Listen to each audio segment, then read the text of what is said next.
What's up, everybody? Welcome to this week's episode of the Dense Pixels Podcast. I'm your host, Brad, joined by my co-host, Micah. Hey. We have quite a bit to talk about this week. GamesCom was last week, though you might not have known it by some of the lack of kind of buzz around it, I feel like. Especially because all of GamesCom got swallowed up by the real big news that came on Thursday last week, which we will discuss. Before we get into what we've been playing, a little bit of housekeeping. Don't forget to join our Discord, densepixels.com/fans. Join other listeners of the show. We talk about not just video games, but also pro graps, professional wrestling for you non-wrestling folks. We talk about F1, which is coming back this week after the summer break. We talk about Premier League football and other types of football/soccer as well. And, of course, video games. So check that out if you're not a member in there. Of course, you can also follow the show on YouTube by going to youtube.com/densepixels, where you can watch us put this podcast out in video format every week.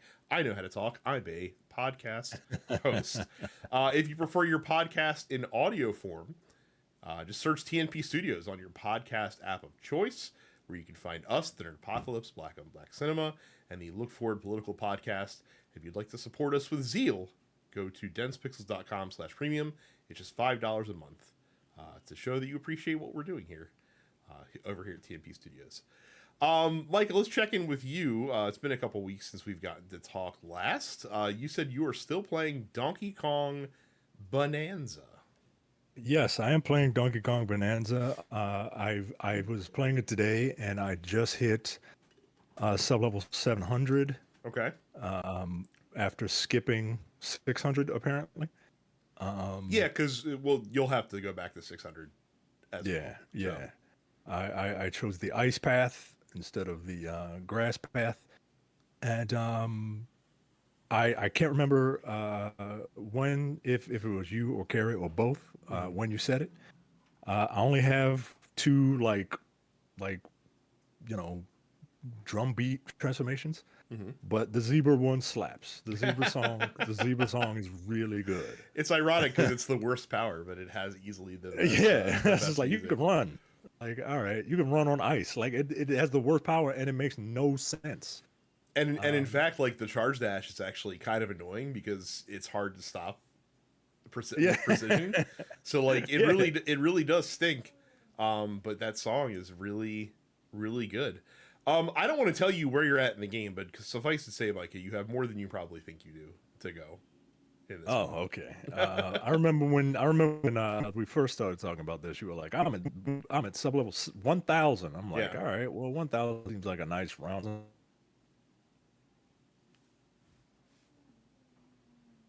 No, I haven't even hit orange yet, so I'm nowhere near the core. So I'm assuming I'm about maybe a third, maybe a little more in. I would be further along, but I made the mistake of playing it in front of my eldest son, and he was enthralled by it. Right, so we play a lot of Mario Kart. We play a lot of Street Fighter. I bought it on the Switch because I'm a hoe for Capcom, and now all he wants to play is DK Bonanza, and there's positives and negatives to that, right? The positive is like, he found another game that he really likes. I can stop like watching Mario Kart, him as Toad playing Wario Stadium for hours and hours and hours. And he really likes Donkey Kong. I'm like, oh, okay, like this is like the thing that makes that's like the genius of this game, right? Like, so a little kid who doesn't really know what he's doing, but is figuring things out. Like I enjoy watching him figure things out. And he's reading, so he's like reading what's on the screen and translating it to the controller. And I'm seeing in real time him not moving his whole body with the controller, right? And just like focusing on just like moving the sticks. It's like, oh, okay, you're getting it. You're getting it. Yeah, all right. Um, the bad side is that uh, he likes to make his own fun and then want to follow the objectives, and it's real annoying because I can't because I'm like he's like, what's this purple rock thing's doing on Donkey Kong? Like, can I get it off? And I'm like, yeah, you can get it off, but like you gotta go to the exclamation point. I don't want to do that. I just want to do my thing. I'm like, but I want you to get it off, right? And it's just I don't know how people watch people play games. Um, if you like are into them and you want to play them, Hmm. right? Like, and I can't be mad, right? Because I'm feeling the same thing that he's feeling, right? Like if I say, hey, let me get you to this level, he immediately is like, I want to play it though, right? Right. So I finally convinced him to let me get him out of the tutorial area and into sublevel 100, which is like the beach area. Hmm. And he's just having a blast there, right? And I finally convinced him to get him to sublevel 200. I'm like, okay, look, you got all these new powers and stuff, right? And you could destroy some of this metal, not your like super Donkey Kong, right? And he's like, yeah, that's all great, but like, I want to go back to the beach. so, so it's if I'm sitting in here working and he's playing and it's fine, but like it's just kind of frustrating a little bit, just a little bit, I get that. just a little bit, I get you that. know. That's But that's like when I'm watching my son play Mario Kart 8, and he likes to just like cruise around the tracks, like yeah, and explore them. And it's like, well, buddy, there's a race going on. Like you're supposed to try to yeah, win. He's like, no, I just want to drive. Which is again why I think that the free roam mode is cool in Mario Kart World, that it exists for him, because that's literally what he wants to do in yeah, the game. But it's funny because I've been letting him play the free roam, and he'll play the free roam now for like 10 minutes or so, and then he'll just switch to the Grand Prix and do the Grand Prix like he likes to do the Grand Prix. And I'm just like, you do realize that like it's the same track, like the same areas but that encourage you to freely explore. Like you don't have to do it within the confines of the race. But I think he likes having the other racers around too, yeah, because he likes getting the items. So yeah. You got, and you get the really good. I let Maxwell play the Grand Prix, and he's okay at it. With if I turn all the guardrails on, he's good at it, right? But he's like, why am I only getting mushrooms and banana peels? I was like, because you're winning, bro. oh, this is a You're great winning. time to introduce your son to the concept of democratic socialism. you don't get Like you don't get you don't need the good items because you're right. already in the lead. Like you should You don't leave the need the good items for the superstar, people that man. are losing, because Yeah, they you don't need need the the help. superstar. Yeah. You are the superstar. You're winning. They're And if you trying to catch up to and you. if something happens to you where you fall in the 20th place, then you'll get the items you need to help you get back to Get your politics the out of my top. video games. Oh, trust me. Unfortunately, those are going to be coming raging back later in the news segment. But that's cool. It's a shame that you haven't gotten to play it as much, because again, like this game has so much in it, and a lot even when you beat the game as well. There's still quite a few things left to do. So, but that's good. It'll keep you busy Keep for me a good busy long time. until well, I got a couple other games coming out this week that I'll talk about next week. Um, I've look. We talked about it when we did the episode on the Men with the Golden Tongues. Hmm. I've never played Metal Gear to completion, right? I know the Metal Gear story. Solid 3 specifically, Solid probably. 3, yeah, Yeah. Metal Gear Solid 3. I know the story, and How far did you make it? not far, man. Really? Not far. And Okay. I have no idea why I stopped. I have Hmm. no idea why I stopped. But because I think the story is the most interesting part of that game. And I think all of the like over simulated like aspects of it, like, oh, you gotta like you patch yourself up and you gotta wear this specific camo and all the menu driven like Like if for some reason I got frustrated. Hmm. So I know that's like some people's favorite game, like not just Metal Gear games, some people's favorite game. So I vow to complete this game and re-experience this story. And It's a then lot like Shinobi's coming out. Shinobi looks really good. I'm Yeah. kind of excited about that. I I wasn't gonna get Delta, and then I watched some previews of it, like some reviews of it and stuff like that. And Giant Bob did like a 45-minute quick look at it, and I don't know, man. Like I'm kind of wanting to. Like it looks really good. It looks really cool.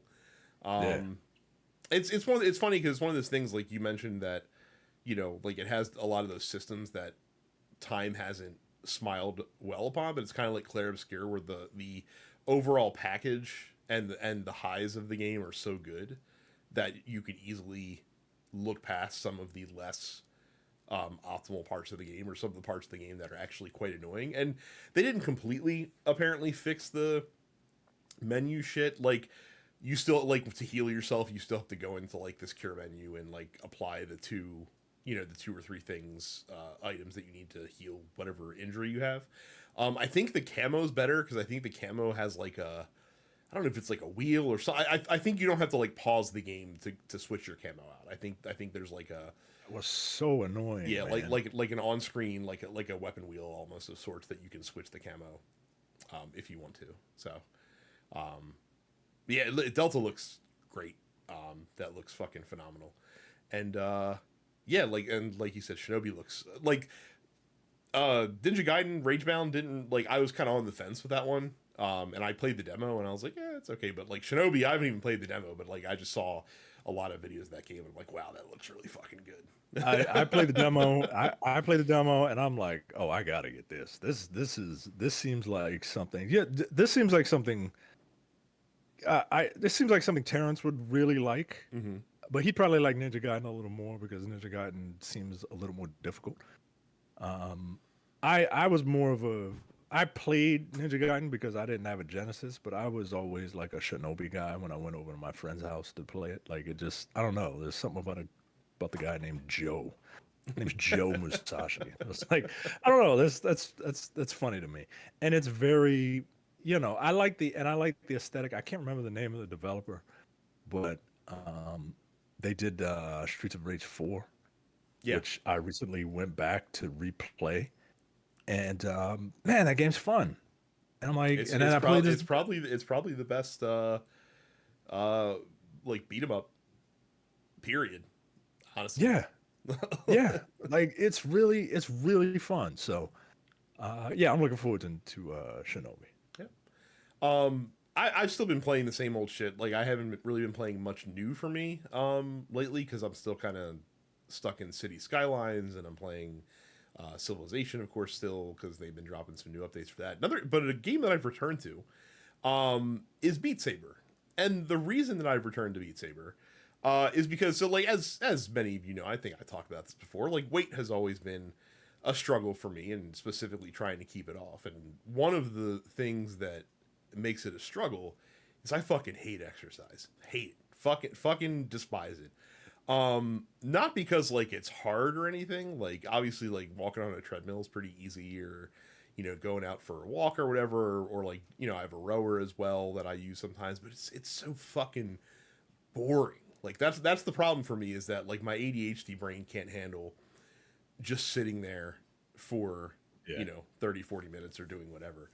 um and so I picked up my Meta Quest to update it, and I was like, yeah, I haven't played Beat Saber a little bit, so let me play. And I played Beat Saber for like a half an hour, and when I was done, when I looked down at my Fitbit, I had like 50 zone minutes for the day for having played Beat Saber for like half an hour. And I was like, huh, that's interesting, because it's fucking hard to get zone minutes during the day, especially now that like I have a 9 to 5 job where I'm just sitting my ass on a desk all the time. Mhm. And so I'm gonna try a little experiment, where I'm gonna try to play Beat Saber for a half an hour every day, and see what happens. And I'm not gonna change too much else besides that. But I'll just do a half an hour Beat Saber, which is apparently a good cardio workout, and we'll see what happens, because there's a lot of songs in Beat Saber now. If you haven't visited Beat Saber in a while, like they have a shitload of free songs, and then they also have these like albums that you can buy from famous artists and stuff like that. That would be, you know, relevant to the type of game that Beat Saber is. So I'll report back probably in my newsletter about how that goes, to see if Beat Saber is a viable exercise alternative for people that find exercise to be tremendously boring. So There you go. more to All come right. on that. Let's get into the news, because there is quite a bit of it this week. Like we mentioned, Gamescom in Cologne, Germany was last week.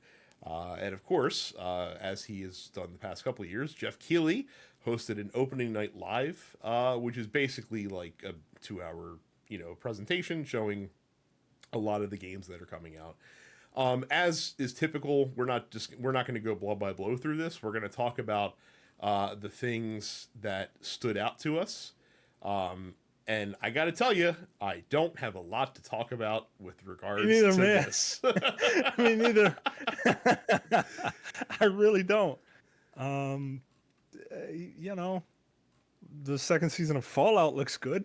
It does. It does. It looks very interesting. A lot of the big features were games that we've seen before. And this is another one of those shows, I think even more than Summer Game Fest, where like some of the games, like he'd show like a 3-minute trailer, and then it's like, hey, let's talk to the developers for 5 minutes. And it's just like, that's not why any of us are here, Jeff. Like, I appreciate that you're trying to give these people this time, but like, if it's a game that you don't personally give a shit about, then it's just like you're looking at your phone, you're doing other stuff essentially. Yeah.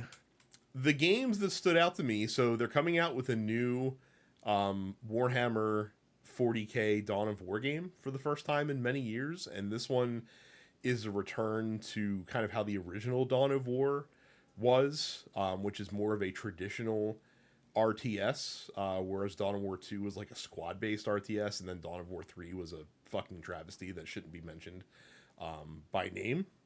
So it's gonna be interesting. A new studio is taking hold of it. This studio did a RTS game a few years ago called Iron Harvest that was pretty well received. So people are cautiously optimistic about how that's gonna go. And then the other game that looked cool is a new game from Ron Gilbert of Secret of Monkey Island fame, which is a vertical roguelike, like Vampire Survivors like, called Death by Scrolling, which just looks like an interesting twist on that genre. The trailer looked pretty good, and so I'm looking forward to that as well. And then there's a new trailer for a game called Absolem, which is a new beat 'em up that's being published by Dotemu, which I played the demo of Absolem, and I was very interested in it. It's like a fantasy-based brawler, and that looked pretty fun. And that's like the extent of the things that I gave a shit about from this presentation. Yeah, that's I mean, the only things that I was like really interested in are the things that like have been covered ad nauseum at this point. Like I'm not I don't know, Lego Batman. Maybe I'll get a Lego Batman and let my son play Yeah, play that. it's cool. It's cool that they're dipping into like the Bale films in Yeah. that, which is Yeah. a unique twist.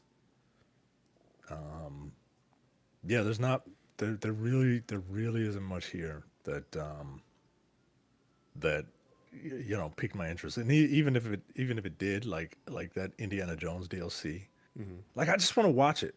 Like I just want it to be a movie. You know, like especially after having played the game, and I know everyone like absolutely like loves that game, like critically, but I fell into the hinterlands problem Mm-hmm. where I got kind of burnt out in the first area. The And first look, area, the maybe first area is too big from by all Yeah, accounts. and maybe that's a me thing, right? Like, maybe I should just have followed the I think critical you can path. blame the designers for that a little bit. It's not any. I mean, because like you calling it the hinterlands problem shows you that it's not like a novel problem. Like it's a problem that designers should be aware of and Yeah, can work around. So yeah. Um, yeah, it's not that hard either. Like, don't make your opening area like the big sprawling area, right. right? Like, don't. But anyway, Gamescom, yeah, not much here for me. At least not much new. Um, you know, Well, and the challenge is like Keeley has to sell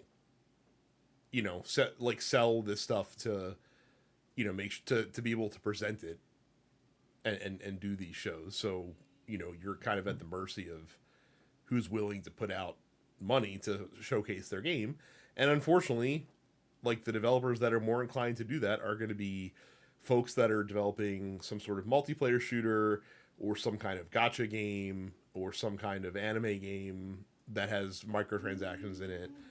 And so you get like a slew of those things. And so like as I'm finding out is that if it's a game where that comes up during this presentation, um probably not going to care too much about it in general. Like there might be one or two. Believe it or not, like there's actually things in the pre-show that looked more interesting to me than anything that was shown on the main thing. And that's kind of the byproduct of having, the fact like every publisher has a YouTube channel now, right? So like you can and case in point, like one of the first announcements Jeff Keighley had was like, hey, I can confirm that Silksong is coming out this year, but Team Cherry will have more to show you on Thursday. yeah, Like Team Cherry easily could have there's no reason that they couldn't have shown that because all they showed on Thursday was a trailer, which we'll talk about in a second. But there's no reason they could have just given Jeff Keighley that trailer. He wouldn't have probably even charged them for it. Like he would have been like, yeah, like this is the game everyone wants to know about. Like you can have the spot for free, and they're just like, nah, we'll just put it on our own YouTube channel. Like it's whatever. yeah. Draw Like traffic to our own site, right. like, Like we don't have to share the stage with anybody. Like we know we're a pretty big fucking deal. right. And that kind of tells you all you need to know. We're the biggest game that was announced last week, or the biggest news that was announced last week, game wise, didn't even happen during this presentation. It happened 2 days later. So Yeah, yeah, like Gamescom was kind of a dud for me. I just like it sucks, but I just don't have a lot to say about it. I was kind of bored during the presentation, and it's not the presentation's fault. I mean, they kept it moving. There's nothing crazy in there, but it's just the type of games that Jeff Keighley is going to showcase during these big presentations are generally not the type of games that I'm into anymore. So you're not in a Bubsy. that was actually shown before. That was a pre-show game. No, I'm not excited for the return of Bubsy. I gotta tell you, like I'm a little befuddled by like a lot of these old like 90s mascot games that weren't very good then somehow like coming back around, and like people are like, oh, like we have to put out a Gex trilogy. Like, do you though? Like do we need a a Gex remastered trilogy? Do we need a new Bubsy game? Because those games weren't Like, good back then. Like right. Like, are the kids that were like born in the 90s like pining for they're not marketing it to those the people. that's what I'm saying. They're Like, marketing it to us. what? I mean, I guess I'm a little. I'm not old for Bubsy. Like, I know what Bubsy is, but like, you might as well put out a new Bonk game. Like, I think honestly, I think that would be received with more excitement than a new Bubsy. It's been a minute since we had a Bonk's Adventure. Think of what they could do with that with new Cro-Magnon yeah, technology with that we fucking haven't seen. big head physics. Right. What if they made a Bonk game in the style of like, remember Bomberman Zero when that came out? Yeah, That yeah. terrible fucking Xbox 360 game. That would be that's what I want to see. I want to see a Bonk game in that style. So it can't be any worse than Bubsy 4D. the game that nobody asked for. Again, like I have to point out for people that aren't aware, like Bubsy 3D is famously like one of the worst games to ever release. Famously. And it's like, and like they just released like a Bubsy collection. And one of the big features that they added was in Bubsy, like they have Bubsy 3 in there, and they finally added like analog controls to the game. And like it makes it more playable, but it's still a piece of garbage. Like it's just not a good game. It's not a good game. It was a game that was kind of forced to come out because Sony was like, hey, like, look at that. Nintendo's making this Mario 64 game. It looks incredible. We need our 3D platform game, as if anyone can just do it. So, Yeah, I don't know. I'm looking at a list of mascot platformers, and I feel ashamed that we haven't covered this on the Man with the Golden Tongues. Do you remember James Pond? oh yeah, yeah, I remember James Yeah, Bond. Gex yeah. also had a Bond themed game. I can't remember which one it was, but there was a Gex game where he was supposed to be like a secret agent as well. Ty the Tasmanian Tiger. Wow, man. Yeah, that's gotten re-released. What's next? I'm sure that we're waiting with bated breath for someone to come out with a new like Arrow the Acrobat game of some kind. That might we might see that again soon at some point. Is Seven Up still around? Seven Up is Think still you around. remember that? I don't know if the cool spot is the like representative of that anymore. By the way, cool spot, not a bad video game. I actually really enjoyed Cool Yeah, Spot. it was a good game. It really was, and as much, and I hate just product placement. That was an ad, right? Yeah. Like it was an ad for Seven Up, but You it know, was an actual good game. you know what I want to see the return of. Where's my new Pepsi Man game?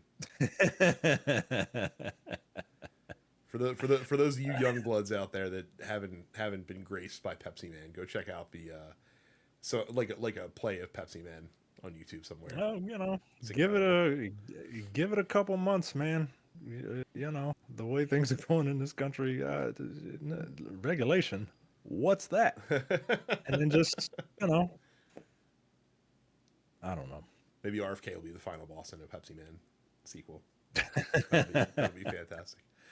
Uh, the big news next week was we finally have a release date for Hollow Knight Silksong, which they showed a new trailer for and announced at the end of the trailer, Team Cherry did, that it is coming out September 4th. So at time of recording, it is less than 2 weeks away from the release of one of the most highly anticipated games of the year, if not the most highly anticipated game of the year, considering that this game has been highly anticipated for several years now. At this point, Can I make a confession? you can. Never played Hollow Knight. And I think I said on the show, I don't think that I like Hollow Knight. Like Hollow Knight is one of those games that I've tried. I've tried playing Hollow Knight 3 times now, and I think that I've at most made it a third through the game, give or take. And Hollow Knight is a game that I have a lot of appreciation for, but I think it is just not a game for me. Like when I'm playing a Metroidvania, I don't need combat to be that difficult. And the combat in Hollow Knight is pretty difficult. And it also does like the Souls thing where if you die, like you drop your currency, but if you go to where you died before, like you die again, you can recover it essentially. So it has that mechanic as well. And that can be pretty brutal. That can be pretty tough. Yeah, it's annoying. Yeah, it can be pretty tough. So, for the people that were really excited for Silksong, I am very happy for you that you finally are getting this game that you've been waiting for such a long time for, and that it's coming sooner rather than later. I'm sure that this will end up on a lot of Game of the Year list.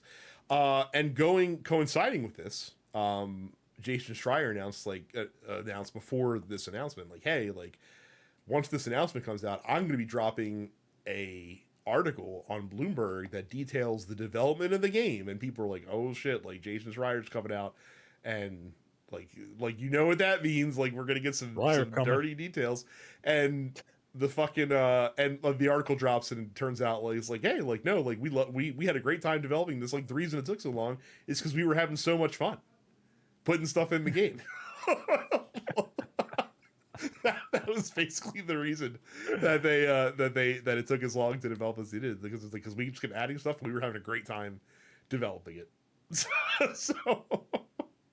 Not exactly the hard-hitting expose that people were the anti-Schreier post, as it were. So that's cool though, because like I said, I again, even though I'm not a fan, I can tell Hollow Knight is a very exquisitely developed game. So I'm sure that this will be exactly as good as people are anticipating it's going to be. I can't imagine it's going to come out and be a dud. So we'll know in a couple weeks when review scores hit. But some people are very excited, and a lot of indie studios are basically treating this like the indie version of Grand Theft Auto, where a lot of indie games like quickly scattered from the impact site and delayed their game by several weeks just so they don't have to release it the same week as Hollow Knight. That's funny. Yeah. Look, if I'm gonna play a Metroid style game that's not Metroid, give me another Guacamelee. How about that? I think you're about to get it in a game called Shinobi. So there you go. Apparently, like even though Shinobi is not a like traditional Metroidvania, each stage is kind of very Metroidvania-esque in terms of how you explore it. From the reviews that I've seen, so you might be able to scratch that itch through. There you go. Through that, or just play Lost Crown again. Probably one of the best games that's come out in the past several years. Yeah. So. So there's that. This week in politics affecting video games, Sony finally joined the party and have raised prices on PlayStation hardware in the United States, just as they had done in other areas around the globe several months prior to this. So now, if you want to go get yourself a PlayStation 5 console here in the US of A, you can get a regular PlayStation 5 for $549.99, up $50 from its regular price. You can get the PlayStation 5 Digital Edition for $499.99, which is $100 more than that console cost when it first came out 5 years ago. More than 5, or no, it's about 5 years ago. And then if you want a PlayStation 5 Pro, $749.99, again, a $50 increase over its original price. Sony, in announcing this, cited a, quote, challenging economic environment, end quote. Boy, I really wish companies could just fucking say tariffs. Just say it's the tariffs, man. Like, well, they can, because if they do, then, you know. Yeah, they'll be a target if they do that. So they have to talk around it, even though we all know what that fucking means. They said for now, the price of PS5 accessories are not going to change. That's going to be where it hits people. Yeah. Right? That's going to be where it hits people. The console going up, okay, but like the console is usually a one-time purchase. Mm-hmm. Right? Once those accessories start getting hit, controllers and all the peripherals and storage and all that other stuff, once that starts going up, that's when you'll see people get really pissed. Like the price of the system going up, I mean, you know, at this point it is what it is. I'm not buying another one. I'm certainly not buying a Pro for $700, $750. But if you need an extra controller's already like what, $90 or something like that? Mm-hmm. $80, $90. PS5 controllers, I think, are $80. I want to say. I could be wrong about that. That's already, you know, really, really expensive for people. I only got one. Now, I'm the only person that plays games in this house, but you know, once the accessories start getting hit, that's when you'll see real backlash. I don't think there's going to be a bunch of. I think there'll be like, performative outrage for this. Mm-hmm. But once accessories start getting dinged, that's when the real. I gotta be honest, I haven't even seen a lot of performative outrage on this. I think people are just like, I can't believe it took this long, especially after Microsoft did it a couple months ago. You know what I mean? Like, Yeah. I think people understand the reality of the situation, or at least people that aren't insane understand the reality of the situation. And you can be mad at Sony if you want to, but they're not honestly the ones you should be mad at in this case. I mean, you can be mad at a corporation. I'm fine with that. But at the same time, like, you can be mad at a bunch of people. You can be mad at multiple people at the same time. Sure. But again, like as we've talked about before, like for console makers, like hardware is not only the cost of entry for you, the player, it's the cost of entry for them as a supplier to you. Like Sony doesn't make They don't make money off a ton of money off of hardware. They don't. Like that's just a matter of fact. And neither do retailers. Again, I can tell you that the retail margin for the retailer, like if you go to a PS5 at Walmart or Target or GameStop, they're getting 5% of that.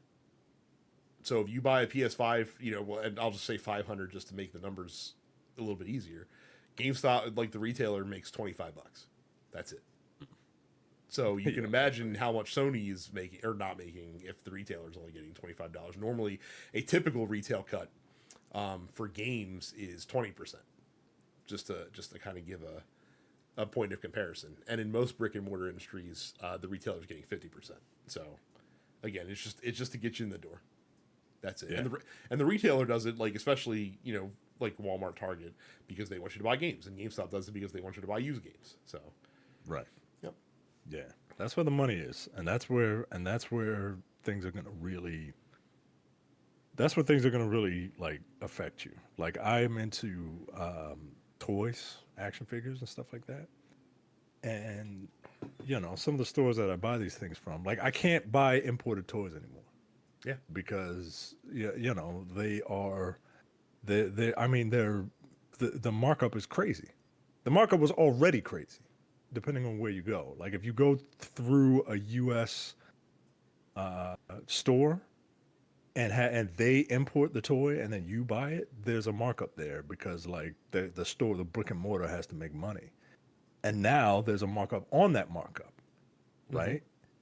And if you buy directly from a store in China or Japan, there is some of them won't even send it to you because it's not worth it. Well, not right? anymore because one of the other things that happened with the tariff problem is that they also nixed the de minimis exception that used to be on packages that came directly from China. So it used to, and we talked about this on Look Forward, but for those that don't listen to that show, there used to be a law in place that if you got something directly shipped from China that was under $800 in value, you did not have to pay import fees on that item. Like it basically got to bypass without getting hit with any import fees or tariffs or anything like that. That's gone now. So yeah. So, like, to Micah's point, like, a lot of these companies that ship direct from China to consumer used to be able to send that stuff without worry because it was under $800, no problem. Well, not anymore. Now it's hit with all of the tariffs and all that jazz. So, yeah, it'll get hit with a bunch of tariffs, or they won't send it. They're just like, nah, we're not gonna do it unless they like. They'll send it to like a retailer because like, or worse yet, they'll send it and then you as the person importing it gets to pay U.S. Customs the tariff fee when the item comes into the country for them to release it to you. So right. that's the other possibility with that fucking as well. dumb, man. Yeah, I mean, again, like that's what happens when you have a whole group of voters who did not believe us when we try to tell you, like, no, it's the person buying the good that pays the tariff. Oh no, that's not what he said. Well, it's what actually fucking happens, and he's still out here trying to convince people that that's not how it fucking works. Which is insane to me. Like we obviously know this is what's going on. Like, why do you keep on this line of tact here? Yeah. But I digress. It's just, I mean, but again, this is this is what we're stuck with for right now until sanity can prevail again. So, and you're not the only one, Michael. Like I've been wanting to thinking about getting into photography, but I sold my SLR body that I had because it's just too bulky and it's not very practical to carry around. So I was looking for like a nice, compact camera, but like Fuji, Ryko, like Sony, like all of them have been increasing camera prices like crazy because there's a lot of shit inside of cameras that are subject to tariffs. And so like Fuji's, raised their prices twice in the past 2 years. And Ryko just announced, they just revealed their kind of entry level point and shoot camera when they came out with that model 4 years ago, the most recent version of it. It was, I think, $999. That's basically the upgraded model for that camera is $1,600 now, this time around. Man. So, And photography is an expensive hobby, man. right, Like, good God. right, and again, because the prices of the new shit's going up, the price of the old shit is rising up too because they know there's a demand for that stuff in the marketplace. So people are selling their used ones for more money because they can. Like now, like I mean, with some cameras, like if you bought a camera 5 years ago, you could probably sell it for more than you bought it for 5 years ago, used. Yeah. To somebody today. That's very possible. So it's just a fucking nightmare out there. The last story this week. So we didn't talk about this one a couple weeks ago. I'm kind of glad we didn't because a lot more stuff has happened since then. So Cloud Chamber, which is a studio that 2K Games formed, made up of many former members of Irrational Games, who were the developers of Bioshock and Bioshock Infinite. And they've been working on Bioshock 4 for quite some time. So a couple of weeks ago, basically there was a story that came out that 2K had turned over much of Cloud Chamber's leadership in the studio after viewing the most recent build they have of whatever upcoming Bioshock game they're working on.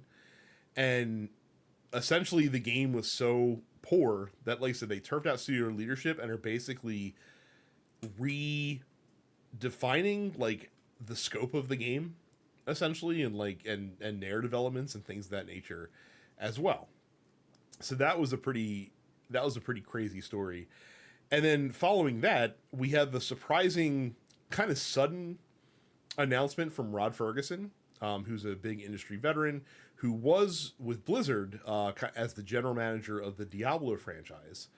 Kind of announced suddenly, he's like, hey, like I've had a great time here at Blizzard, but time's come for for greener pastures elsewhere, and I've got a new challenge lined up, and I'll tell you about it later. And a lot of people were hypothesizing that, like, I wonder if Rod Fergusson is going to go to Cloud Chamber, because Rod Fergusson has a reputation in the games industry as being, they call him a closer, essentially. So he's the dude that you bring in to a troubled studio that has a big game that they're working on, and he's the guy that you get in to get shit together so that the game gets to a state where it can be shipped. He used to manage the Gears of War franchise for Microsoft. He then went to Bioshock Infinite to Irrational to get Bioshock Infinite shipped out, which Ken Levine credited him hugely for being the reason that game was able to get shipped, because he basically came in there and refocused the project. He then from there went to I can't remember where he landed in between there, but he went to Blizzard when Diablo 4 was going through some shaky development waters, and he got that team kind of refocused. So this is what Rod Fergusson does, and sure enough, Rod Fergusson is now back at 2K Games, heading up Cloud Chamber, and becoming a producer on this Bioshock game, supposedly to get the team refocused on the new projects so that hopefully they can get a game shipped in the next couple of years here. But as a result of that, there's also apparently layoffs coming at Cloud Chamber now as well in the wake of this. This is a big mess. I mean, he's the Winston Wolfe of the video game industry. when Sam Jackson blows a guy's head off, you call him, and he comes in and gets your shit together. Um, it's yeah, I remember Rod Fergusson. It's weird, like following his career. Hmm. Um, to be that kind of mercenary to come in and like get things back on track, because it doesn't seem like a. Whenever I hear of people like that, I think of the Wolf, right? I think Right. of like taskmasters, right? And he just doesn't seem like that type of guy. He just I seems don't, I don't like, know that he I don't know that he's a fucking asshole, but he makes decisions. You know what I mean? Like yeah, whereas a lot of developers and especially a lot of people who don't have strong management backgrounds that are in charge of studios, and this is why Ken Levine, credit him, because Ken Levine is a writer. He's a creative. He's not a manager. Like that's not yeah, he's an his artist. right. Yeah, That's not his forte. So if you let Ken Levine like go back to the drawing board all the time, like he's gonna do it because he's always gonna find something to fix. And you have to have people like Rod Fergusson who's like, all right, we have to get a fucking game out. So, and like one of the when he went to Irrational, basically like he said, all right, like I'm stopping the creation of new shit in this game. He's like anything that is close to being able to finish, like let's get this finished and work it into the game. And if it's not anywhere close to being finished, we're not putting it in the game. Like that, and like the like a lot of you developers like start testing so that we can actually get this thing put together. And that certainly led to some issues for Bioshock Infinite in terms of how the story was presented, and you can see points in that game where it was obvious there was something else in the game that got taken out, and they didn't really do a good job of patching over from a narrative standpoint to make it make sense. But unfortunately, game publishers are not wealthy patrons with infinite largesse. Like they're in this industry to make money, so like eventually you got to put a game out the door and let people buy it. Um, and I guess that's where they are here with this Bioshock game that they're working on. Is 2K didn't like what they saw from this gameplay demo. I don't know how long this game has been in development. Probably a very long time, I would imagine at this point. And I think 2K, especially because they've seen this sort of thing before, could see what this could potentially turn into if you don't get somebody in that's gonna get the ship back on the right path. And so that's why they went out and got Rod Fergusson, and I think Rod Fergusson was happy to leave because he somehow ended up at Microsoft for like the third time by working at Blizzard. And so he's just like, like I don't know if I'd like working for Microsoft that much, so I'm just gonna go do this thing over here. Honestly, that's what he should just do. Like he should just be like the Winston Wolf of the game industry. Just be like, hey, like yeah, if you have a game that's troubled, like you know who to call. Call Rod Ferguson. I'll come in there and yeah, man. fucking tear shit up for He's 2 years and then move on to the next thing. yeah, man. He's got a ton of games under his belt. Like he's got a long list of games that he's credited on with helping, and he's Gears 2, Infinity Blade, Bulletstorm, Bioshock, the Diablos, 3 Diablo games. Like Mm-hmm. it's and look, he seems like a good dude, Yeah, and I haven't heard anything get shit done. bad said about him. You know what I mean? Like Yeah. I've like and certainly like in this industry the way that it is right now, there's certainly ample things people could potentially say if he was fucking up anywhere. But Oh by yeah. yeah, by all accounts, he seems like a dude that just is a good project manager. And as someone who in their day job has dealt with some pretty poor project managers, Yeah. and dealt with some really good project managers, like it's invaluable having someone that knows what the fuck they're doing at the helm, than not having someone that can get things going in the right direction. So, Yeah. are you interested or excited at all about a new Bioshock game? I've never been a huge fan of the Bioshock series. I think BioShock is a little overrated. Um, I the original BioShock I think was good. But it's like I can't think of a movie to compare it to right now. But I enjoy it, but I think it's a little overrated. BioShock 2 I think did not need to happen. BioShock Infinite I think they started. I think they started off very provocatively, and it led me to like, oh wow, like what could this possibly be? Like what I imagined in my head did not end up on the screen, and I think they kind of copped out on a couple of Hmm. story beats. Like they made this big deal about this like interracial couple and like these bigots in Colombia. Like nope, none of that. But like it was just like a one time thing, and then just like rolled on and didn't.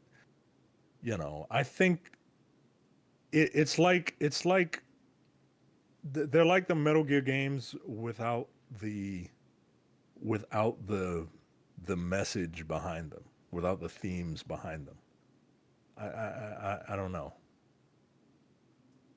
Yeah. Overrated. Yeah, I would agree, and we were pretty critical on Infinite when it came out. That was around the early beginnings of this podcast, and I remember that Yeah. we kind of bucked a lot of the trend at the time and said, hey, like actually that story was kind of dog shit, and it was pretty Yeah. bad. And Yeah. eventually, like I feel like the rest of the industry came around to that line of thinking. Yeah. After the afterglow was dissipated a little bit around it. So not that it's a Yeah. bad game; it's a perfectly Not cromulent a game, bad game. but it's Yeah, it's fine. But like people are like, "Oh my god, like dude, BioShock." Like, all right, man. All right. yeah. I get it. What happened to that other game he was making? Judas or something like Well, that? remember Ken Levine's not part of Cloud Chamber. He's not with 2K anymore. So Ken Levine has his own studio now, Okay. where he's working on Judas, and then this is a studio that 2K is running that is still working on like Bioshock proper stuff. So I'm very curious to see what BioShock is going to be then. Well, Because that's the problem is that you do have Judas coming out, which from what we've seen, what little we've seen of it, looks like Bioshock in all but name, right. just from a kind of a thematic standpoint. So Yeah. Also I almost feel like it's a race to get yeah. Bioshock Yeah. before Judas, just because like Ken Levine still has an air of you know uh, I guess gravitas to him He's among a lot of yeah, players he's and stuff like that. So yeah, he hasn't reached like Kojima levels of like, smelling his own farts, well, but like he might if he was capable of releasing but yeah, putting a more game than out. but Right. yeah like for as much as we give Kojima crap about his lengthy stretches between games, like he's last I checked, Hideo Kojima has released 3 games since Bioshock Infinite has come out. So Yeah. four if you want to count PT generously as something that Hideo Kojima has released in the space since Bioshock Infinite was released. So we'll see. Like I said, I think the concept of Bioshock, like kind of the overarching like, what if this utopian civilization, you know, was led to its logical end state because there is no such thing as being as like utopian libertarianism or like utopian Right. exceptionalism, like that kind of thing. Like that part of it is interesting to me. Um, and I'm also interested to see what the gameplay looks like because Bioshock 1 and 2 and Bioshock Infinite are very different playing games from one another. Mhm. So we'll see I don't what know. I'm, happens. I'm looking for somebody. I'm looking for somebody to. I'm at a point in my life where, I love video games and I think there's so much potential for them to be this incredible like storytelling medium. Like for all the shit, like we said, for all the shit you give Hideo Kojima, like he does say something, and I I want think honestly a lot of his commentary has aged gracefully, as we talked about when like we reviewed fine wine. Metal Gear 2. Like Metal Gear Solid 2 is, like, and if you haven't listened to that episode of Men with Golden Tongues where we reviewed that game, like at the time when it came out, like people were just like, this is some fucking off the wall bullshit. It's hard to follow. Like, what is he trying to say? This is kind of crazy. He's way ahead of his time. And now it's like, wow, like he was actually it's prophetic in a lot of ways. Yeah, he was quite prescient, man. Yeah. Like, so, and I'm looking for that. And as much, like, I, I'm I'm looking for stuff like that. Like, I think that video games can be used to incept different concepts into people without, without them realizing it, and just have something to say. It doesn't have to necessarily be something, you know, like about race or anything like that. But yeah, because I wouldn't trust a lot of people to have a deft enough hand to handle something like that, which is why Bioshock Infinite was really disappointing. But like, say something about the state of the world and like geopolitics and stuff. It doesn't even have to be like anything like super heavy. You know what I mean? Like Superman spoke about this new Superman movie, said something about current geopolitical, you know, relations, Mhm. and it said something, and it's a dumb Superman movie, right? I'm looking for video games to do that because I feel like video games can really really have the potential to make you think. And we do get it, but we don't get it from people, like we don't get it enough. Like Kojima is the one that does it well, but we also get it from like David Cage. I was about You to know what I mention him. mean?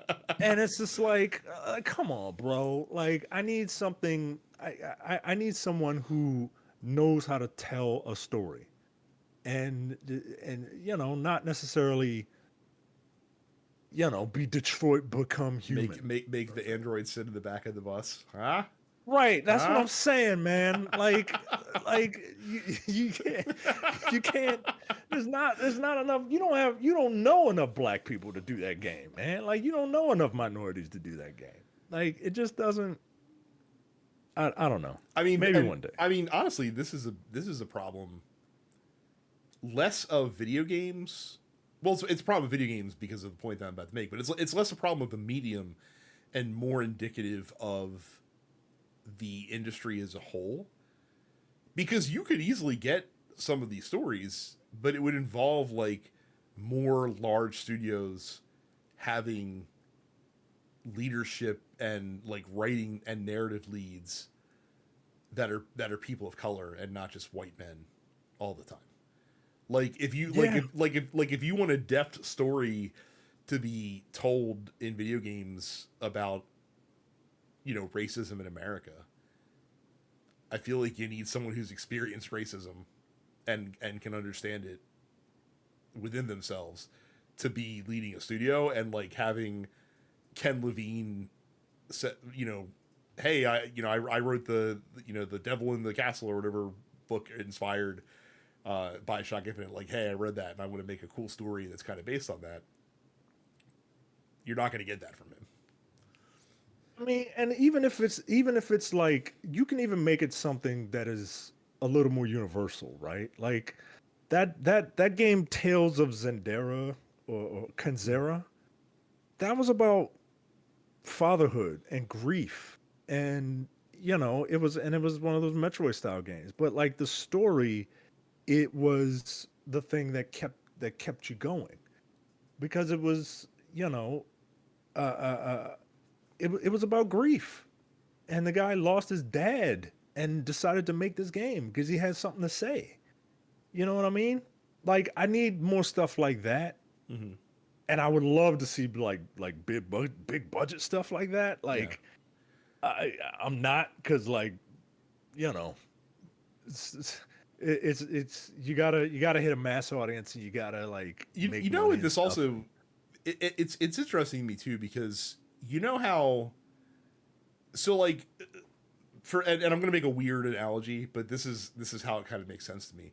So like the rest of the world looks at America, right, from a sports standpoint, and literally like talk to people around the world who understand sports, and they're like, we're so fucking lucky that you guys in the USA don't give a flying fuck about soccer, because if you did, like you would kick the shit out of all of us because like you guys produce like a lot of the best athletes in the world. But the reason that we don't have to worry about it is because those athletes are always going to go choose to play football or basketball or, you know, maybe baseball before they consider playing soccer. And so we never get like the cream of the crop athletically coming up in the US that like you know, we haven't had that American like generational soccer player come up that's set the world on fire. Right? Like we've come close a couple of times, but you know, we for the most part we've never quite gotten there. And I feel like the gaming is in a similar situation, whereas if you're someone who's like super creative and you have really good writing chops and the ability to tell a really incredible story, you're not going to video games. Like you're going to movies, you're going to TV. Even Ken Levine. Like Ken Levine didn't start as being in a guy in the game industry. He moved out to LA because he wanted to be a screenwriter. And the only reason that he went to the games industry is because he couldn't get picked up as a screenwriter. So he's like, well, I like video games, so let me go work as a game developer, something that he had never done before. And also I'll work on narrative stuff as well while I'm being a game developer. And that's what led him where he was. Like you need someone that has those capabilities that says, you know what, I'm going to actually go to this medium first because I find it more interesting. I think you might see that as time goes along, because as more and more people grow up now, you have more people that come from a gaming background than we ever had before. I'm also a little worried about it because right now that gaming background that people are coming from, especially, you know, people that are younger today that are going to be the future here, are people that have played like Minecraft and Roblox and things of that nature as well. So like a it's bunch of nothing. Yeah. A bunch of junk food. But that's why we haven't gotten there, is because the cream of the crop from like a storytelling and writing experience, with a few exceptions, like obviously you can throw like an Amy Hennig in there as someone who's kind of like a luminary in that regard, and I'm sure there's a ton of other people that I'm missing. But if the best that we have to offer is Ken Levine and David Cage, like it's not gonna cut the mustard.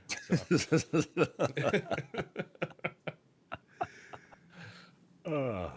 But I agree. I would love it if we could see, you know, more deft storytelling in a medium that seems perfectly aligned to be able to handle that sort of thing. Yeah.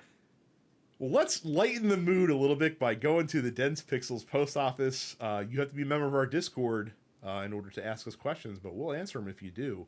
densepixels.com/fans, just like Cam did, who showed us a picture of a new Pokemon that's going to be in Pokemon Legends Z to A, and asks anybody else going to nickname their Victory Bell, which I'm assuming is the name of the Pokemon, David Carradine for when it Mega Evolves, or am I the only sicko here? For you listeners out there, just Google Victory Bell Pokemon, and you can see what looks like a plant Pokemon of some kind with one. It looks like a rope, but I think it's actually like a vine that comes from the plant that's wrapped around its neck several times. So apparently we have BDSM Pokemon now, which is you know, we don't kink shame on this podcast. Like whatever makes you happy, just practice. Whatever floats your boat. Yeah, just make sure you have a safe word. So yeah, try not to die. Good Lord. T-Wash asks, what's your favorite gaming myth? My favorite is Yoshimitsu in Tekken could cut King's tail off and turn him human. What? I guess there's a Tekken myth that if you play as Yoshimitsu against King, that you can somehow slice off his tail and that'll turn King into a human man. You take the Jaguar mask off. Right, like I said, he's a human man. I don't know. Like in game, like myths. Like I would assume that's an in game myth. I have no idea. Like the only myth that comes to mind was the myth of like the existence of Shenlong. Yeah, I think that's like the go-to one that most people think. Yeah. That's because you had all these ridiculous like unlock conditions and people actually did it.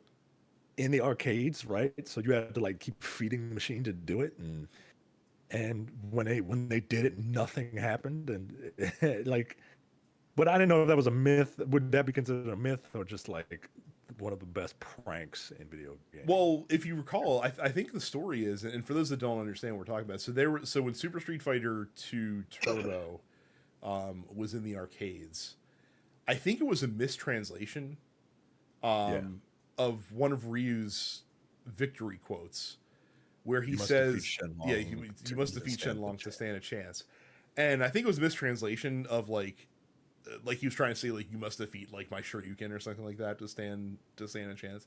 Um, and I don't remember if that's what caused the rumor to happen or if GamePro or GamePro EGM, which EGM It was took EGM. that mistranslation and then made it into like it made into their April Fool's edition one year where they showed like detailed instructions on how to unlock Shenlong in Super Street Fighter 2 Turbo instead.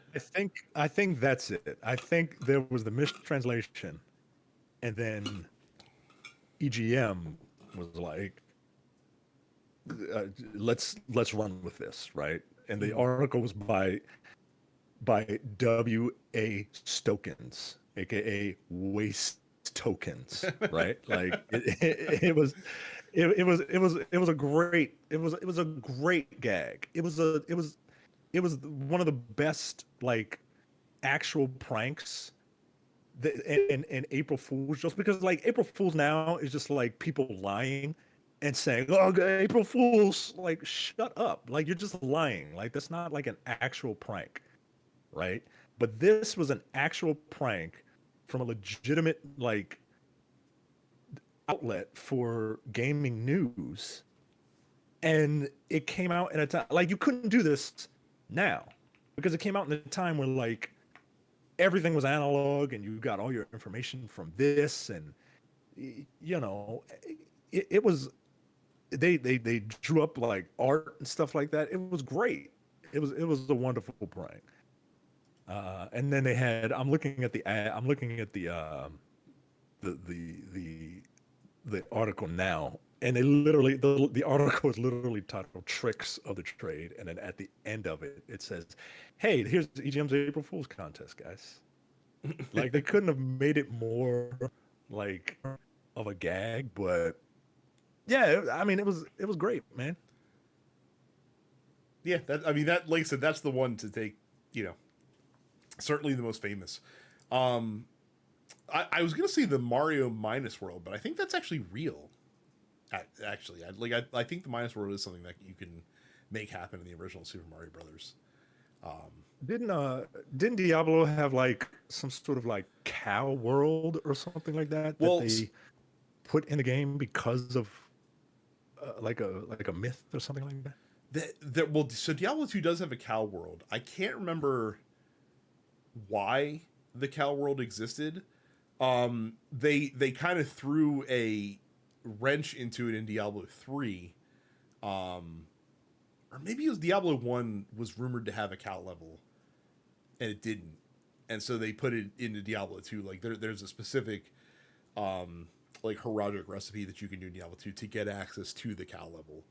And then in Diablo 3 they kind of did a send up of the cow level by doing like a super colorful like rainbow themed like cow world that you can get transported to, and then they added an actual cow level, of course, later in Diablo 3 as well. And in Diablo 4, interestingly enough, they've been since the game release, they've been putting out Easter eggs that fans are pretty certain that there is going to be a cow world in Diablo 4 eventually.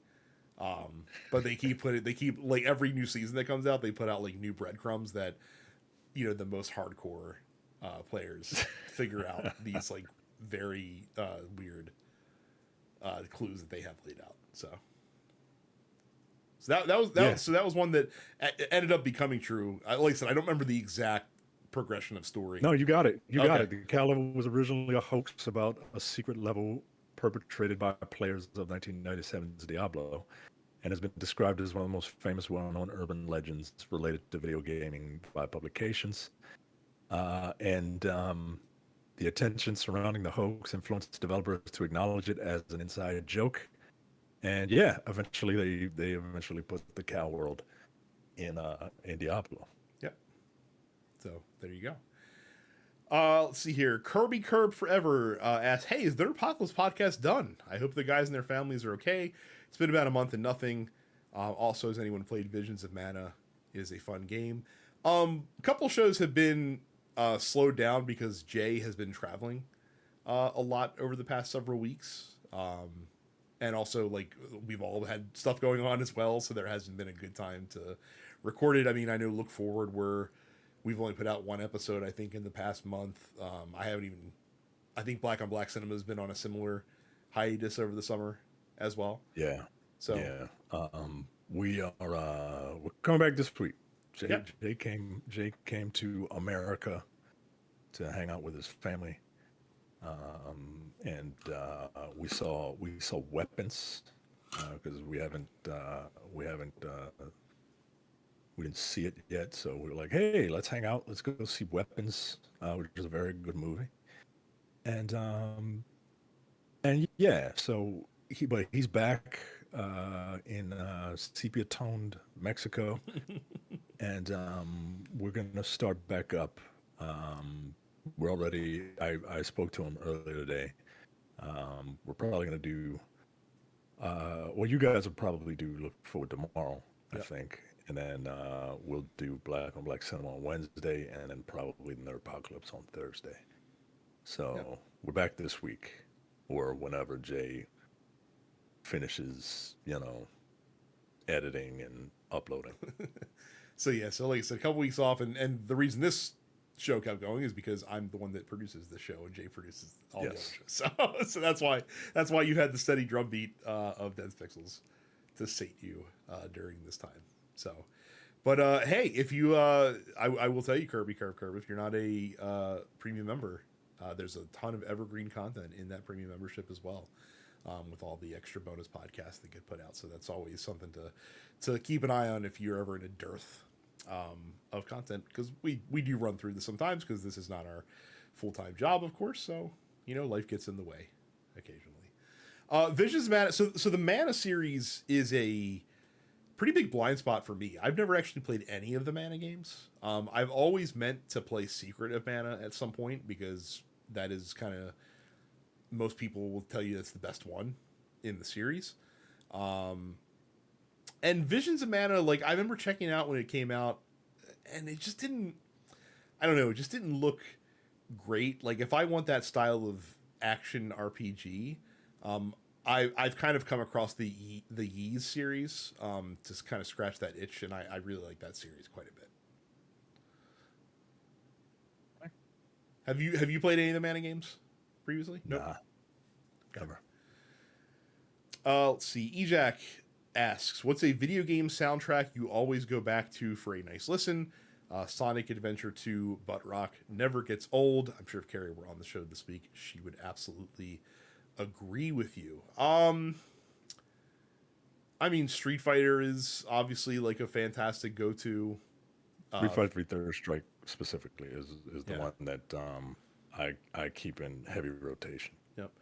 I really like the Persona 5 soundtrack. That gets pretty regular to play for me as well. Let me just go through my YouTube music just to see if I'm missing anything else that's not just coming to mind right away. Obviously, like Mega Man 2 and 3 have excellent soundtracks. Oh God, and I got so many different like Mega Man like tracks on my playlists. It's not even funny. Yeah, and that's honestly one of the greatest things about having things like YouTube and Spotify now, is that there are so many great user like fan created like remixes and stuff like that. I mean, all you have to do is head over to OC Remix and type in your favorite game, and I'm sure that somebody has done a soundtrack of it of some kind. Another thing that I've really been getting into, I think the username on YouTube is Electric Wendigo, but they've been putting out several like synthwave albums of like classic video game soundtracks, like the Ninja Gaiden franchise and Contra and TMNT 2 was just really the arcade game was just released, and that's really good. So definitely check that shit out as well. So those are just a couple. I'm sure we could probably talk about video game soundtracks for quite some time. But we'll move on to Johnny, who says, so Raja Jackson under the jail? On a serious note, is that the worst thing you've seen in a wrestling match? I have gone out of my way not to watch this because I've heard that it's pretty brutal looking. So for as I understand it, Raja Jackson, who I guess is a professional wrestler, also the son of Rampage Jackson, former UFC He's fighter. not a professional wrestler. Oh, he's not? No. He's just a dude. He's a dude. My understanding of the situation is the guy that he was in the ring with potatoed him. I don't know, in like another altercation of some kind or a previous match. So he was doing a backstage segment, I think. Okay. The way I heard it is that Roger Jackson was backstage. A guy came up, and they get into an argument. That was planned, right? But or no, he thought Raja was a wrestler, right? Okay. And he took a beer can and he hit Raja in the head with it on camera, thinking like, oh, okay, this guy's a wrestler, he can take it, right? Turns out no, he wasn't, right?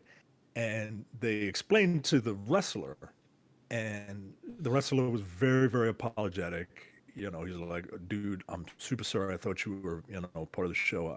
Please, like, forgive me. I'm super duper sorry. Then the bookers were like, maybe, and this was on camera, right? So the bookers were like, hey, maybe we could turn this into something, right? Like, you can kind of get your lick back. And yeah, so for those that aren't into pro wrestling that don't understand this, so if you act like, obviously, like, what's going on in the ring is, even though it looks like they're fighting, obviously, like, things are, like, people are working together and they're trying to keep themselves safe, but sometimes, like, a knee or a punch goes errant and stuff like that, and that's called, like, a potato or something like that, where you accidentally actually hit a dude. And typically when you do that, the kind of way that is balanced out is that the other guy that got hit by accident is allowed to give you what's called a receipt, which is where he basically pays you back by, like, getting one shot in on you for real. But again, it's usually done in such a way that, like, is it going to hurt? Yes. But is it going to cause you actual, like, physical harm long term? No. Like, the best example of this that I can remember is one time Braun Strowman and Brock Lesnar were having a match, and Braun Strowman got a little out over his skis and was kneeing Brock Lesnar a little too aggressively. And you could tell, like, while you were watching it, that Brock Lesnar was getting kneed for real. And it's like, holy shit, like, Braun Strowman, slow down, like, you're being a fucking asshole. And Brock Lesnar popped Braun Strowman in the side of the head with an obvious stiff shot. But everyone watching was like, yeah, I mean, that was obviously gonna happen. He kind of deserved it, right? Like, yeah, like, what the fuck, right? Yeah. So they agree, right? Like, you're gonna get your lick back. You're gonna do a run-in later on in the match, and you can, it'll be good for the show, right? That's why you see this very, like, so, and like Rada and his buddy were like live streaming the whole thing for his social media, right? Which is why you see this incredibly good camera angle, right? So the camera angle is the buddy in the crowd. Raja jumps over the barricade, right? Going to get his leg back. Raja, instead of doing like a double leg takedown, fucking picks the dude up. Oh no. And slams him, right? And the guy was not expecting, like, to be picked up. He picks him up over his head, fucking slam, like an Alabama slam, right? The guy's head cracks on the mat, right? Because he wasn't expecting, so he wasn't able to protect himself. Then Raja mounts the guy and starts beating on the guy like the kid in the beginning of Lean on Me. I don't know if you ever seen that movie. The beginning of that movie scared the shit out of me, because this student, like, just jumped on his teacher and was just, like, wailing on him, was just beating him to a bloody pulp. That's what Raja was doing. And people didn't, like, they didn't immediately stop because, like, it's wrestling, And it's like, oh, okay, well, maybe, this is, but like, it's very clear that that the wrestler was defenseless and not, he looked like he was knocked out from the slam. Mm-hmm.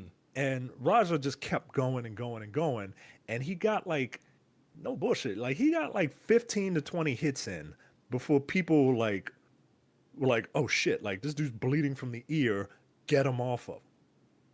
And it was gross, man. It was gross. Um, I blame Raja first, right? Mm-hmm. Because like you're an MMA fighter trained by Rampage Jackson, right? And these guys are wrestlers. You should know better, right? I blame the promotion for even like considering the Mm-hmm. idea. And it's very hard for me to blame the victim. Uh, you know, Well, I I mean, mean, I guess it's hard considering that like he fucked up, but he also realized that he fucked up, and and right, he like exactly. he apologized. And he vehemently apologized. Now, Right. look, I'm not one of those people that's like that believes that if someone apologizes, you have to accept it. Like, no. What if I'm not ready to accept your apology, right? But like, at least that guy know he messed up, and he did make a gesture of apology, and they shook hands, Mm-hmm. right? Where I come from, you shake hands, that means you accepted the apology, right? But I blame the booker, and of course I blame Raja. Like So, the so shit was ridiculous. so what? Like, did the bookers like assume that he was that Roger Jackson was like smartened up and like would understand the concept of a receipt, or were Of a they just work like, punch, yeah, who knows? But he apparently he came on his social media and said, "I'm gonna keep hitting him until somebody pulls him off him, until they pull them off of me, right?"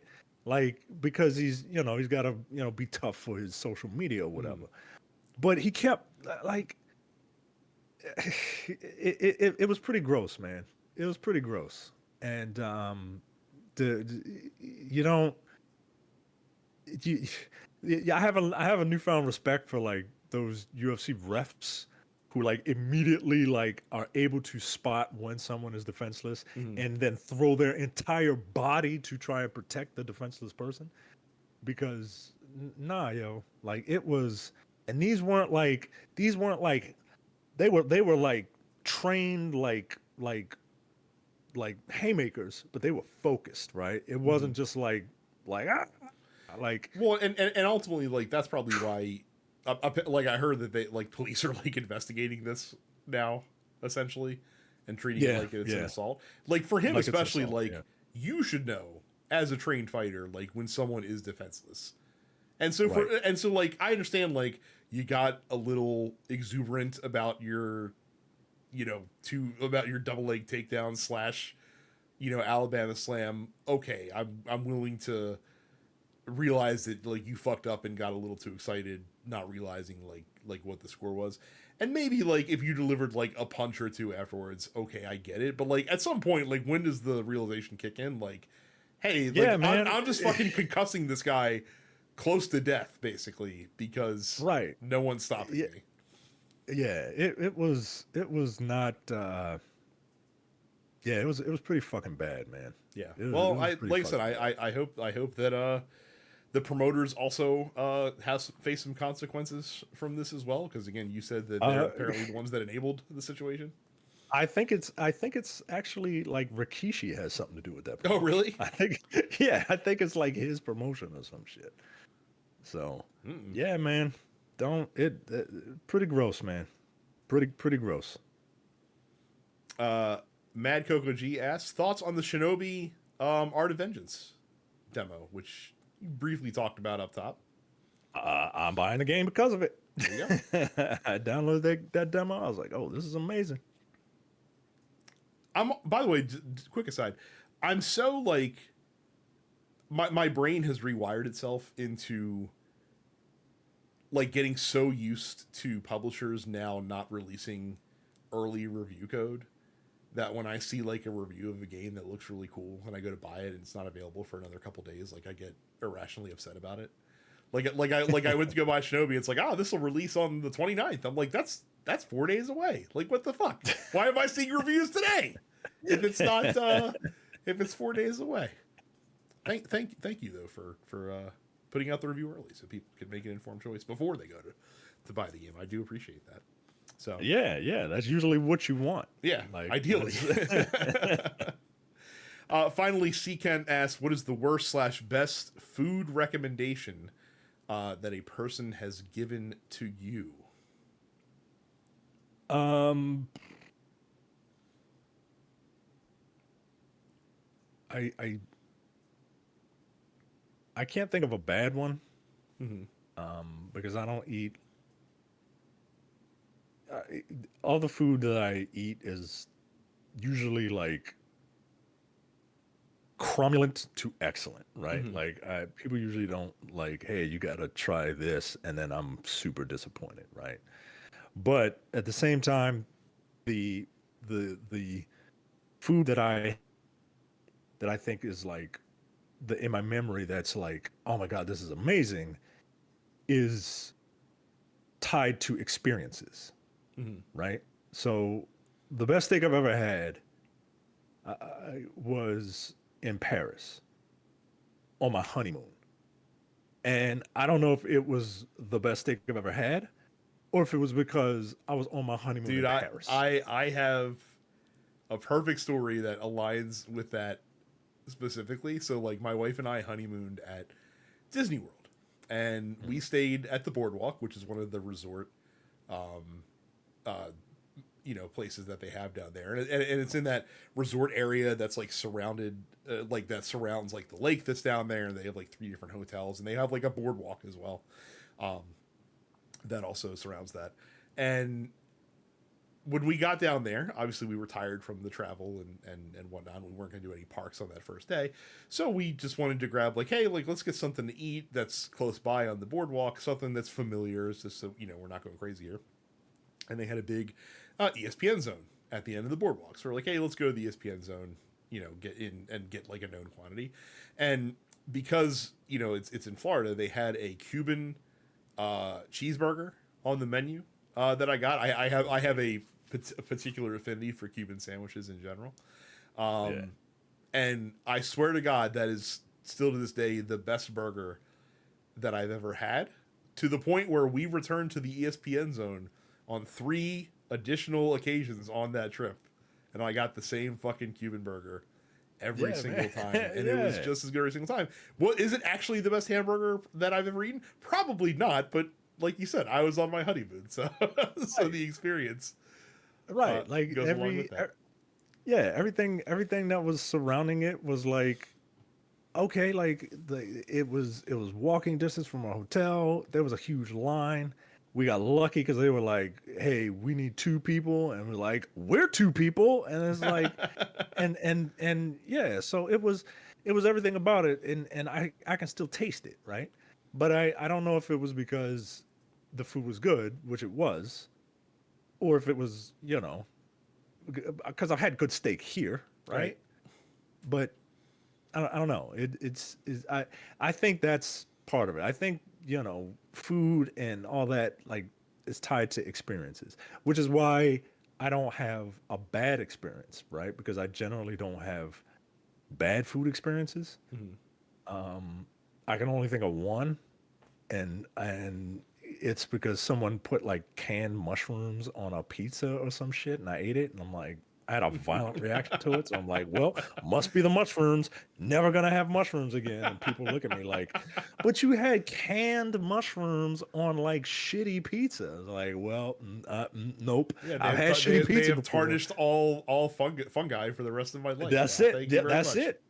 Right. Like fuck it. I've had shitty pizza before and I didn't have violent diarrhea until I had it with canned mushrooms on it. So, nah.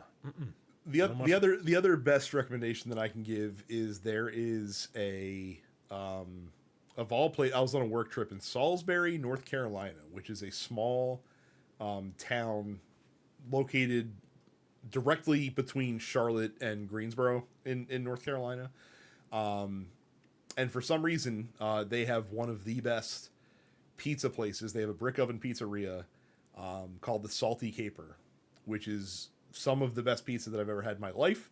And it's all. They also have this like fried dough appetizer called scabe that they serve with marinara and pesto sauce, and that is also fucking incredible. So if for some reason you ever find yourself in Salisbury, North Carolina, a place that nobody will ever go, check out this salty caper because it is very, very good. Well, there you go. So that's going to be it for the show this week. Good show, good post office. Thank you all for submitting your questions to us. Again, don't forget to follow the show wherever you find us and to put those questions in to the Discord if you are a member. That's going to do it for us. Thank you all very much for watching and listening, and we will see you all the next time. Yeah. You're watching the Dense Pixels YouTube channel. Click the subscribe button while you're here and make sure you check out our weekly podcast where we discuss the latest gaming news and our impressions on what games we've been playing.